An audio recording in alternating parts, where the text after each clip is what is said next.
While our nation's needs are growing significantly, we must continue to take a disciplined and prudent approach. We will pursue new investments using a differentiated fiscal strategy, taking one approach for major infrastructure investments and another for recurrent social and security expenditures. First, infrastructure investments. Some of these are major long-term projects, such as the development of Changi East and rail projects such as the Cross Island Line. Others, such as infrastructure to protect us against climate change, are contingent on the future state of the world. It is challenging to predict their exact timing and requirements. For these large and lumpy expenditures, where the benefits span many generations of Singaporeans, paying them through some borrowing is fairer and more efficient. Borrowing done in a responsible and sustainable manner will help instill financial discipline and distribute the share of funding more equitably across current and future generations. In the 1980s, the government borrowed to build our first MRT lines. Our statutory boards and government-owned companies have also contributed to finance many major infrastructure projects through borrowings. For the development of Changi East, the Changi Airport Group will be taking up loans to fund its share of the infrastructure investments. To lower financing costs, the government, with the President's concurrence, will provide a guarantee for Changi East borrowings. This allows us to tap on the strength of the government's balance sheet to back these strategic investments. This lowers the cost of borrowing. The government is further studying the option of using government debt as part of the financing mix for long-term infrastructure projects that the government will be taking on directly.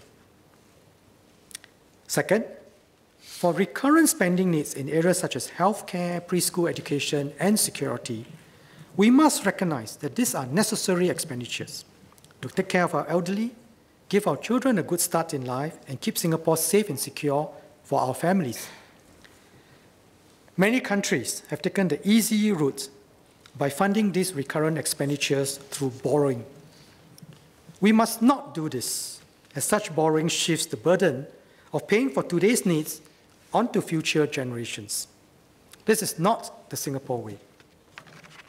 A fairer and more robust approach is to meet recurrent spending with recurrent revenues.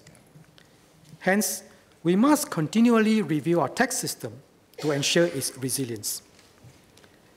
GST is a broad-based tax that contributes significantly to our fiscal resources. Last year, I mentioned the introduction of GST on imported services to make sure GST contribution collections remain fair and resilient in the digital economy. This year, I will tighten the Gst Import Relief for travelers, given rising international travel. For travelers who spend less than 48 hours outside Singapore, the value of goods brought overseas that can enjoy GST relief will be reduced from $150 to $100.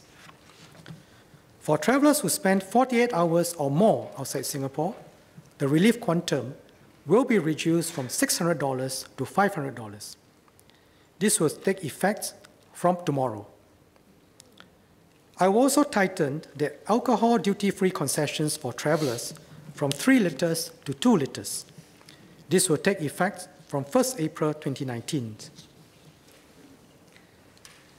As I announced at the previous budget, we will raise GST by 2 percentage points sometime in the period from 2021 to 2025. When we raise GST, we will ensure that our overall system of taxes and transfers remains progressive and fair.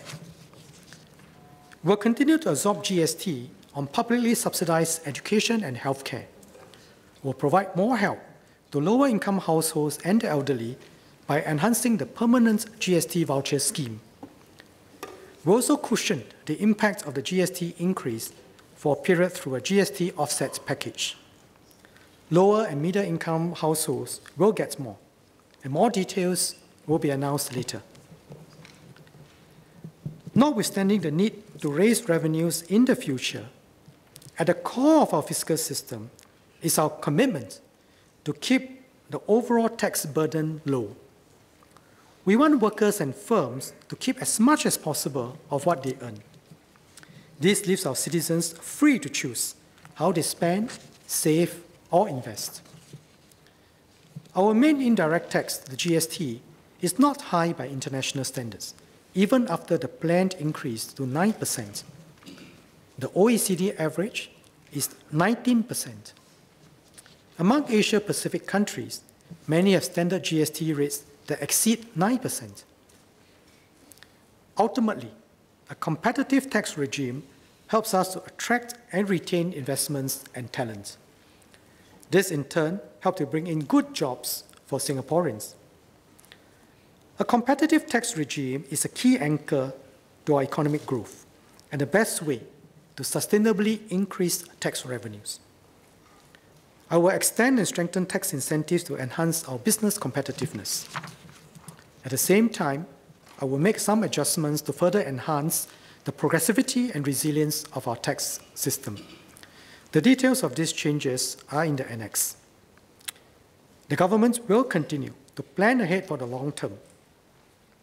My commitment to Singaporeans is that our overall taxes and transfer system will always remain fair, progressive, and pro-growth.